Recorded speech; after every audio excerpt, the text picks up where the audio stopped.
கர்த்தருக்கு ஸ்தோத்திரம். கர்த்தராகிய இயேசு கிறிஸ்துவின் இன்ப நாமத்தில் இனிய வாழ்த்துக்கள். இன்றைய தியானத்திற்காக ஜெபித்த பொழுது தேவன் தந்த வசனம் ஆதியாகம புஸ்தகம் 12ஆம் அதிகாரம் 2ஆம் வசனம். நான் உன்னை பெரிய ஜாதியாக்கி உன்னை ஆசீர்வதித்து உன் பெயரை பெருமைப்படுத்துவேன், நீ ஆசீர்வாதமாய் இருப்பாய். நம்முடைய கர்த்தராகிய இயேசு கிறிஸ்து அவருடைய பிள்ளைகளை ஆசீர்வதிக்கிற தேவன். ஆபிரகாமை அழைத்தார். நான் உனக்கு காண்பிக்கும் தேசத்துக்கு போ என்று சொன்னார்.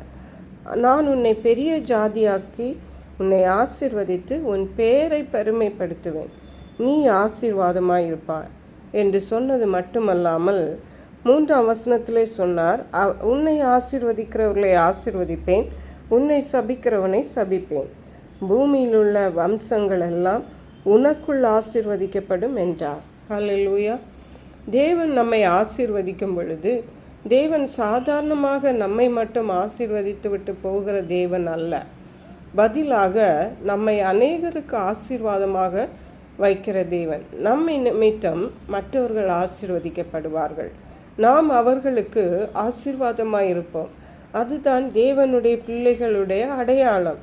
பூமியில் உள்ள வம்சங்கள் எல்லாம் உனக்குள் ஆசீர்வதிக்கப்படும் என்று தேவன் ஆபிரகாமோடு சொன்னார். இன்றைக்கு வரைக்கும் ஒவ்வொரு தேவ பிள்ளைகளும் ஆபிரகாமுக்குள் தேவனாலே ஆசீர்வதிக்கப்படுகிறார்கள், விசுவாசத்தினாலே ஆசீர்வதிக்கப்படுகிறார்கள்.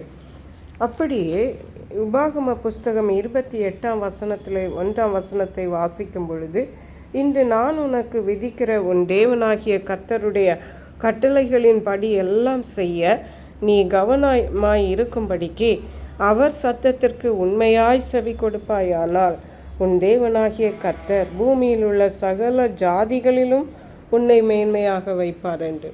சகல ஜாதிகளிலும் நம்மை மேன்மையாக வைக்கிற தேவன். அருமையான கர்த்தருடைய பிள்ளைகளை, தேவன் நம்மை ஆசீர்வதிக்கிற ஆசீர்வாதம் சாதாரணமானதல்ல.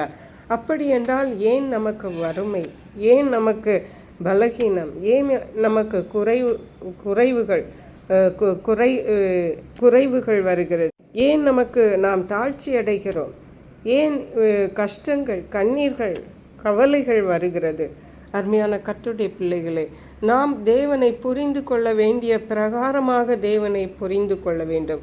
தேவனை அறிந்து கொள்ள வேண்டிய முறைப்படி தேவனை அறிந்து கொள்ள வேண்டும். நம்முடைய தேவனை எல்லாவற்றையும் படைத்தார். நட்சத்திரங்களை பெயரிட்டு அழைக்கிற தேவன்.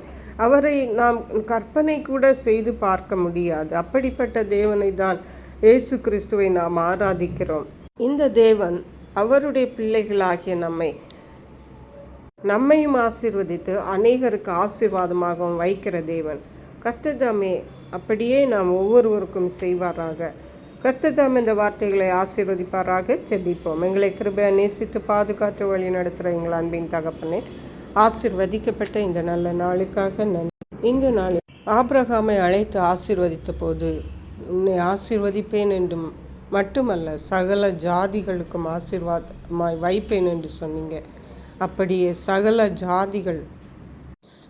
ஜாதிகளும் ஆபிரகாமுக்குள் ஆசீர்வதிக்கப்படும்படியாக கர்த்தர் கிருபை செய்திருக்கீங்க. அப்படியே இந்த சத்தத்தை கேட்கிற முடிய பிள்ளைகள் ஒவ்வொருவரும் தேவனால் ஆசீர்வதிக்கப்படுவது மட்டுமல்லாமல் அநேகருக்கு ஆசீர்வாதமாக இருக்க கர்த்தர் உதவி செய்கிறபடியால் நன்றி. பரிசுத்த ஆவியானவரே, துதி கன மகிமை மக்கே செலுத்துகிறோம். இயேசு கிறிஸ்துவின் இன்ப நாமத்தில் ஜெபிக்கிறோம் எங்கள் அன்புள்ள பரமபிதாவே, ஆமென். இயேசு கிறிஸ்துவின் சுவிசேஷம் ஒவ்வொருவரையும் சென்றடையும்படியாக இந்த செய்தியை உங்கள் நண்பர்களுக்கு அனுப்பி வைக்குமாறு தாழ்மையுடன் கேட்டுக்கொள்ளுகிறேன். கர்த்தர் தாமே உங்கள் அனைவரையும் அபரிதமாய் ஆசீர்வதிப்பாராக.